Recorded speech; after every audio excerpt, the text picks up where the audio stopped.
वालेकुम एस्पायरेंट्स, मैं माउज Raj and you watching your favourite creative writing channel exam pen. अगर आप भी KPPMS 2025 देना चाहते हैं, आपके पास 2 से ढाई 3 महीने हैं और आप उनके अंदर इस किस्म का रोड मैप चाहते हो कि जो आपको पेपर पास करने तक ले जाए। आपको एसेज लिखने में मसला आ रहा है, उनकी डीकंस्ट्रक्शन करने में मसला आ रहा है, सिलेबस को कवर करने में मसला आ रहा है, नोट्स बनाने में मसला आ रहा है, थीम्स बनाने में मसला आ रहा है, आंसर्स के स्ट्रक्चर डिसाइड करने में मसला आ रहा है, आपको ये नहीं पता चार्ट्स, फ्लो चार्ट्स, मैप्स इन तमाम चीज़ों को यूज़ किस तरह से करते हैं, आपकी ग्रामर जो है वो कमज़ोर है, मुख्तलिफ इस किस्म के मसाइल के जो आपको तैयारी स्टार्ट ही नहीं करने दे रहे, आप अपनी प्रोग्रेस को मैयर ही नहीं कर पा रहे, आप कल जहाँ पे थे आज भी वहाँ पर हो, 6 महीने पहले जहाँ पर थे आज भी वहाँ पर हो, सारा दिन टिकटॉक और इधर उधर बस ज़ाया ही हो जाता है। So this lecture is for you. इसमें मैं आपको एक प्रैक्टिकल अप्रोच बताऊँगा जो मेरा सालों का तजुर्बा होगी, और लेक्चर के आखिर में ये बता देना कि ये जो स्टार्ट में मैंने बातें की, क्या तुम्हें लगा सच में कि ये मेरा सालों का तजुर्बा है, या मैंने एक गपशप के लिए एक वीडियो बना दी। ठीक, सो देखो, मैं तुम्हें एक प्रैक्टिकल तरीक़ाकार तुम्हारे सामने रखता हूँ। सबसे पहले तुम PMS में नहीं, तुम CSS में, पब्लिक सर्विस कमीशन में, तुम किसी भी एग्ज़ाम के लिए अपीयर हो रहे हो, सबसे पहली चीज़ जो तुम देखोगे या जो तुम तैयार करोगे वो पता है क्या है? तुम देखोगे ग्रामर और तुम्हारा इंग्लिश में भी तुम्हारी इंग्लिश राइटिंग, तुम्हारा इंग्लिश एक्सप्रेशन किधर खड़ा है। सही, तुम्हें देखो, तुम जिस पेपर में भी बैठोगे, मिसाल के तौर पे तुमने ऐसे लिखना है, ये कोई कंपलसरी पेपर लिखना है या ऑप्शनल पेपर लिखने हैं, तुमने उसमें क्या करना है? तुमने उसमें पैराग्राफ्स ही बनाने हैं ना। पैराग्राफ्स सेंटेंसेस से ही बनते हैं ना, सेंटेंसेस वर्ड्स से ही बनते हैं ना। तो जब तक तुम्हें ये नहीं पता कॉम्प्लेक्स सेंटेंस क्या है, कंपाउंड क्या है, क्लॉजेस क्या है, फ्रेजेस क्या है, जब तक तुम्हें ये नहीं पता वर्ड्स में नाउन कौन सा है, प्रोनाउन कौन सा है, एडजेक्टिव कौन सा है, एडवर्ब कौन सा है, इनकी क्या फंक्शनैलिटी है, इनकी क्या प्रॉपर फंक्शनिंग है, कंजंक्शन कौन सा है, सबऑर्डिनेटिंग कौन सा है, कोऑर्डिनेटिंग कौन सा है, तो उस वक्त तक पता है मसला क्या होगा? तुम्हारी इंग्लिश का एक्सप्रेशन अच्छा नहीं होगा। अच्छा, अब एक्सप्रेशन कोई बला नहीं है, ठहरो, मैंने यहाँ पे रखा हुआ है, मैंने यहाँ पे सारी चीज़ें रखी हुई हैं, टॉपिक डीकंस्ट्रक्शन से लेके पास पेपर एनालिसिस से लेके थीम्स तक सब कुछ रखा हुआ है। मैं सारी चीज़ें तुम्हें तरीक़ेकार से बताता हूँ। देखो, ये आंसर मेरे पास लिखे हुआ है, बड़ा पुराना। एक्सप्रेशन का क्या मतलब है? देखो, यहाँ पे हमने लिखा हुआ कि भाई why Afghanistan is a national candidate for SEO। ये पूरा क्वेश्चन है, उसकी एक हेडिंग है।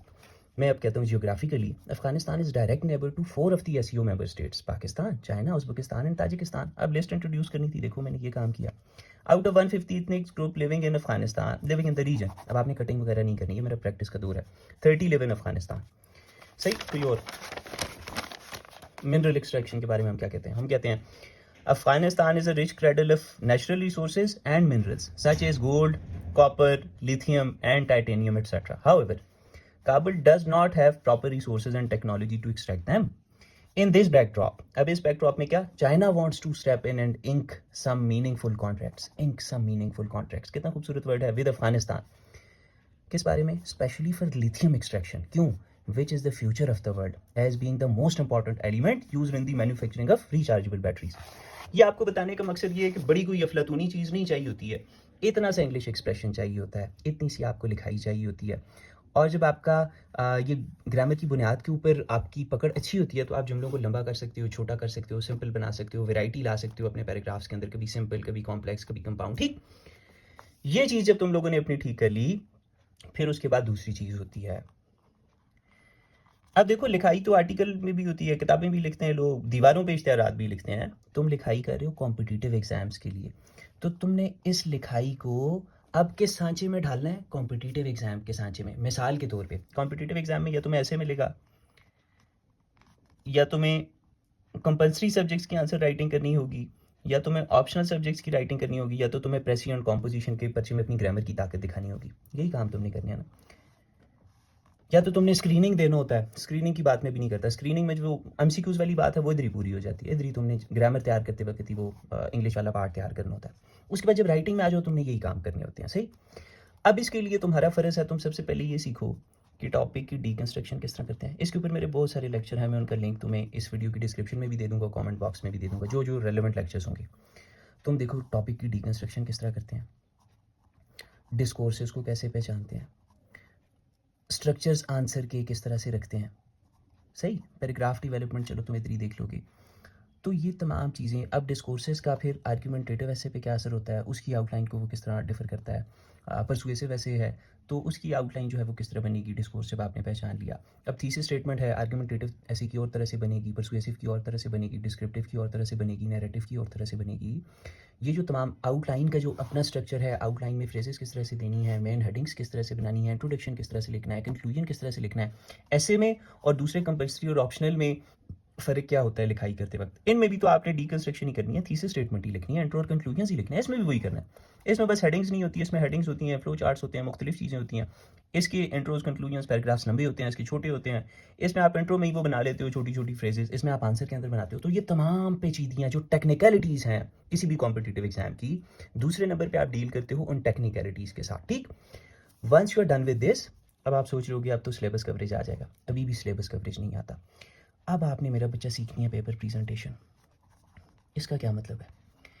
इसका मतलब ये है मेरी जान, ये देखो, अब जो तुम्हारे पास चार्ट्स हैं, फ्लो चार्ट्स हैं, मैप्स हैं, मुख्तलिफ चीज़ें हैं, ये जो हेडिंग्स बनानी है, इसके नीचे इनका साइज़ कितना कितना होगा, मुख्तलिफ जगह पे मुख्तलिफ चीज़ें तुम यूज़ करोगे, वो तमाम चीज़ें अब यहाँ पे मेरे पास सारी चीज़ें सामने नहीं भी हैं, तो उनको तुम किस तरीके कार से प्रेजेंट करोगे एग्जामिनर के सामने। इस तरह भी हो जाता है अक्सर।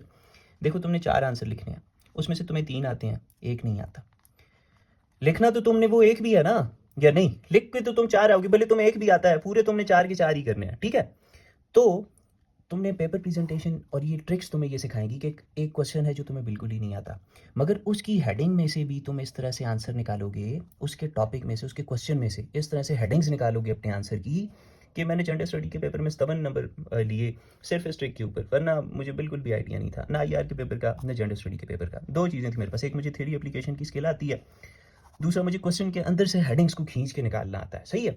तो पेपर प्रेजेंटेशन में charts, flow charts, maps, introduction, conclusions, उनकी लेंथ, उनके साथ खेलना, ये वो तमाम ट्रिक्स कि भाई एक आंसर को किस तरह लिखना है अगर ना भी आता हो, ये वो चीज़ें तमाम, ये तमाम तुम्हारे पास आ जाएंगी पेपर प्रेजेंटेशन में। कौन सा मार्कर यूज़ करना है, नीले के साथ मेन हेडिंग किस मार्कर्स के साथ बनानी है, सब हेडिंग किस मार्कर के साथ बनानी है, पेन के साथ नीचे क्या करना है, जिस पर कोट्स देनी है तो किस तरह देनी है, कोटेशंस देनी है तो ताकि हर चीज़ एग्जामिनर के सामने हाईलाइट हो।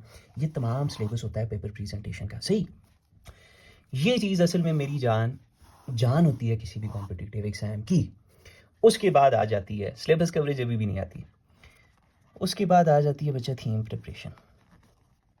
अब जब ये तुम सारे काम सीख जाते हो, उसके बाद मोटी मोटी 10 थीम्स हैं। चलो मेरे पास यहाँ पे शायद ये देखो, information and technology and social media मिसाल के तौर पे, education and technology, artificial intelligence, world order. सही, ये मेरी किताब है ऐसे हंट, इकोनॉमी, मुफ्त। आपने सिर्फ ये फिर 8, 10, 12, 15 थीम्स होती हैं वो तैयार करनी होती हैं। थीम्स किस तरह तैयार की जाती हैं मेरा बच्चा, ये बात मैंने खोल के सारे पाकिस्तान के सामने रख दी है। उस लेक्चर का लिंक भी तुम्हें अभी इस वीडियो की डिस्क्रिप्शन में मिल जाएगा। सही, आप देखो, मेरी बात सुनो, आर्टिफिशियल इंटेलिजेंस पे ना 1500 किस्म के सवाल पूछे जाते हैं। आप अगर सवाल टू सवाल डीलिंग करने लग जाओगे, आप 1500 सवाल तैयार करने लग जाओ, 1 साल में तो सिर्फ AI आपसे तैयार नहीं होगा।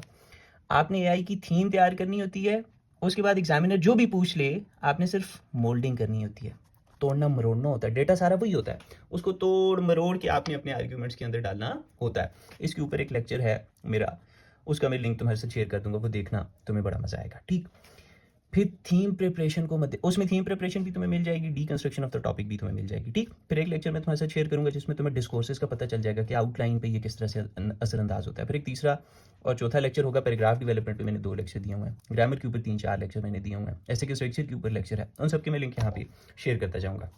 अच्छा, फिर उसके बाद आती है मियाँ 5वें नंबर पर सिलेबस कवरेज। अब सिलेबस कवरेज में भी एक बात है, सिलेबस कवरेज ये नहीं है जी कि नेट से सिलेबस खोला और सिलेबस को कवर करना शुरू कर दिया। मैं तुम्हें एक बात बताऊं, आपने खुद अंदाज़ा कर लिया होगा, जितना एक सिलेबस है मेरे ख्याल से तो मेरे जैसा बंदा तो यार 2 साल में भी ये नहीं कवर कर सकता, 5 साल में भी नहीं कर सकता यार, मुझे चीज़ें याद ही नहीं होती हैं। सही है, और बड़ा बोरिंग सा काम हो जाता है सिलेबस को कवर करना। आपने कभी भी सिलेबस कवर नहीं करना होता, सबसे पहले आपने करना होता है मेरा बच्चा पास्ट पेपर एनालिसिस। सही, मिसाल के तौर पे अब अगर मुझे मिल जाएं पास्ट पेपर्स, हाँ ये आपके पास होनी चाहिए पास्ट पेपर्स। सही, पास्ट पेपर्स अपने पास रखोगे तुम, तमाम किस्म के हर किस्म का पास्ट पेपर होगा तुम्हारे पास। सही, उससे तुम करोगे पास्ट पेपर एनालिसिस किस तरह, मैं तुम्हें अभी बताता हूँ। ये देखो, ये देखो, चलो ये देखो, ये देखो, तुम सिलेबस में देखो, अगर तुम्हारे पास आइडियोलॉजी ऑफ पाकिस्तान है तो तुम आइडियोलॉजी ऑफ पाकिस्तान पे जो क्वेश्चंस पूछे गए हैं उनको एक जगह इकट्ठा करोगे। अब तुम्हारी मर्जी है, 5 साल के करते हो, 10 साल के करते हो, हर बंदे का अपना एक तजुर्बा होता है।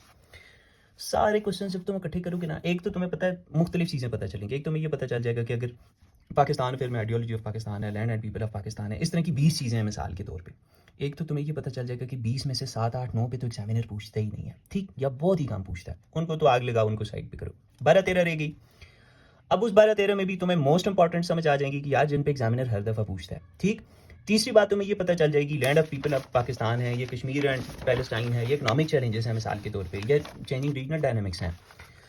तो तुम जब सारे क्वेश्चंस हर साल के इकट्ठे सामने लिखोगे ना, तुम्हें ये पता चल जाएगा कि यार जब भी वो चेंजिंग रीजनल डायनामिक्स पे पूछता है तो वो किस किस्म की बातें करता है। जब भी इकोनॉमी पे पूछता है तो वो यही पूछता है, एक्सपोर्ट्स कैसे बढ़ाएं, अपने कर्जों को कैसे कम करें, स्ट्रक्चर मसाइल को कैसे हल करें, क्या वजूहत हैं इकोनॉमी के गिरने की, क्या सोल्यूशंस हैं हमारे पास। वो इससे बाहर नहीं जाता है। तो एक तो तुम्हें इंपॉर्टेंट जगह पता चल जाती हैं, तुम सिलेक्टिव भी हो जाते हो, तुम्हें ये भी पता चल जाता है कि फलां टॉपिक के ऊपर एग्जामिनर आखिर किस किस्म के क्वेश्चन जो है वो आपसे पूछ रहा है, ठीक। फिर इसके साथ एक और चीज़ होती है, पास पेपर एनालिसिस के साथ आपको करंट इवेंट्स का और करंट टॉपिक्स का, डिस्कशंस का ट्रेंड पता होना चाहिए। आपको ये पता होना चाहिए कि भाई क्लाइमेट चेंज पे 5 साल पहले क्या बहस थी, कि क्लाइमेट चेंज रियलिटी है या रियलिटी नहीं है, मिथ है। अब वो डिबेट नहीं है, अब उल्लू को भी पता है कि क्लाइमेट चेंज रियलिटी है। अब डिबेट बदल गई है, अब डिबेट ये होगी कि क्लाइमेट चेंज को किस तरह हल किया जाए, क्लाइमेट चेंज किस तरह हम लोगों के लिए माशरे को बर्बाद कर रहा है, किस तरह हम लोगों के लिए इकोनॉमिक मसाइल लेके आ रहा है, किस तरह कहत लेके आ रहा है, किस तरह माइग्रेशंस को फोर्स कर रहा है क्लाइमेट चेंज। अब डिस्कशन इस तरफ जा रही है, ठीक। तो करंट ट्रेंड से जिस वक्त आप आशना होते हो तो फिर आपको पेपर को, अभी हम लोगों ने बीपीएससी का कोर्स अल्हम्दुलिल्लाह सुम्मा अल्हम्दुलिल्लाह 70 to 80% जितने अभी पेपर हुए उनको हमने क्रैक किया। पीएमएस पंजाब अल्हम्दुलिल्लाह सुम्मा अल्हम्दुलिल्लाह जो चीज़ें मैंने अपने बच्चों को दी हुई थी, ग्रुप में मैंने आपके साथ शेयर किया भी है। हम लोगों का व्हाट्सएप ग्रुप है, वहाँ पे आपको फ्री रिव्यू मटीरियल सारा मिलता है, नोट्स हुए, लेक्चर्स हुए, मुख्तलिफ चीज़ें। तो वहाँ पे मैंने बच्चों के साथ स्क्रीनशॉट भी शेयर किए जिन बच्चों ने पीएमएस पंजाब क्लियर किया हम लोगों की। तो उनके मैसेजेस से भी आपको क्लियर पता चलता है कि everything was given to them before the papers, ठीक। तो ये चीज़ें आपको असल में वो आंखें देती हैं कि आप पेपर से पहले ही गेस कर लेते हो कि पेपर में क्या आएगा। मिनिस्ट्रियल कोटा का एग्जाम इंशाल्लाह होने वाला है, उसके लिए भी जो चीज़ें हमने तैयार कर रखी हैं, और तहसीलदार के लिए भी आप देखोगे आपको वही मिलेंगी। हाँ, जुडिशरी का एग्जाम था, उसमें भी अल्हम्दुलिल्लाह सुम्मा अल्हम्दुलिल्लाह वी हैव क्रैक्ड इट। अच्छा, और इसी टेक्निक के थ्रू एक पास पेपर एनालिसिस, और उससे भी ज़्यादा जिस वक्त आप ये करंट इवेंट्स को समझ जाते हो ना, करंट इवेंट के ट्रैक को समझ जाते हो, फिर चलो ये ज़्यादा हो जाएगी बड़ी बात। अच्छा, फिर उसके बाद आ जाओ, ये तुमने कर लिया। अब इसके बाद आ जाता है वो वाला पॉइंट जहाँ पे मेरी जान तुमने करनी होती है प्रैक्टिस। अब तुमने ये वाला काम भी कर लिया, तुम्हारी ये चीज़ भी ठीक हो गई, तुम्हें इसका भी पता चल गया, तुमने पेपर प्रेजेंटेशन भी सीख ली, तुमने थीम्स भी बना ली, तुम्हें अंदाज़ा हो गया कि भाई क्या आने वाला है, क्या मुझे तैयार करना चाहिए, पास पेपर्स में से मुझे कौन कौन सी चीज़ें अटैम्प्ट करनी चाहिए जिससे मुझे टेम्पटेशन का अंदाज़ा हो जाएगा। तो अब तुम भाई प्रैक्टिस करोगे उन चीज़ों के अंदर, किसी प्रॉपर गाइडेंस के अंदर, ठीक। गाइडेंस के अंदर से मुराद ये कि फिर वो इवेल्यूएशंस होंगी, फिर तुम्हें समझ आएगी कि हाँ भाई मैं ठीक रास्ते पे जा रहा हूँ कि नहीं जा रहा हूँ। और उसके लिए अब मैं तुम्हें एक प्रो टिप देने लगा हूँ। स्टेप्स तो 6 थे, इन 6 स्टेप्स का अगर कोई बाप स्टेप है तो वो पता है कौन सा है? स्केड्यूल। अपना एक शेड्यूल बनाना, अपना स्केड्यूल बनाना, और उसके लिए तुम्हें चाहिए सेल्फ डिसिप्लिन।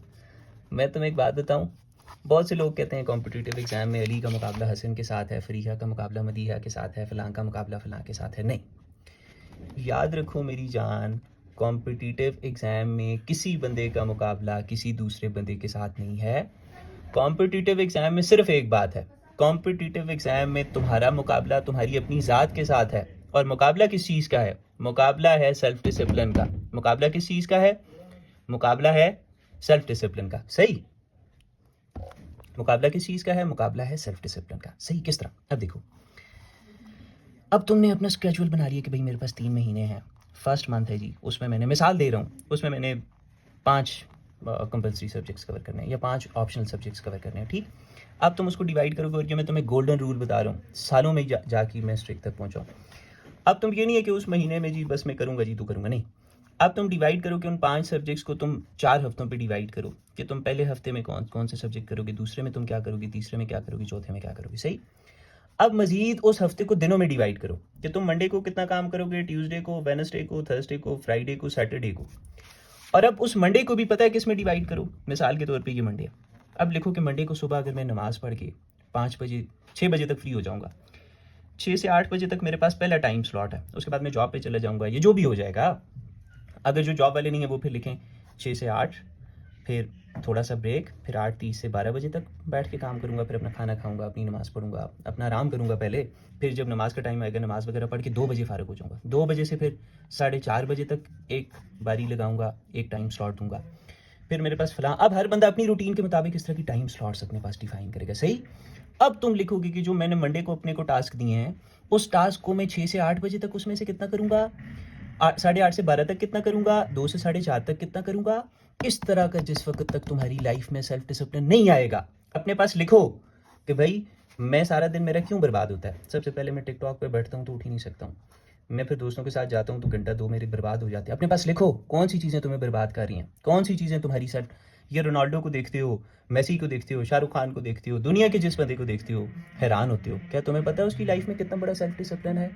सारी जंग सेल्फ डिसिप्लिन की है। इस्लाम तुम्हें क्या सिखाता है, 5 नमाजें, साल में 30 रोजे। इस्लाम तुम्हें सिखाता ही सेल्फ डिसिप्लिन है, इस्लाम तुम्हें सिखाता ही वक़्त की पाबंदी है। इस्लाम मज़हब ही जो है वो एक सख्त किस्म के अपने नफ्स के ऊपर काबू करने का मज़हब है।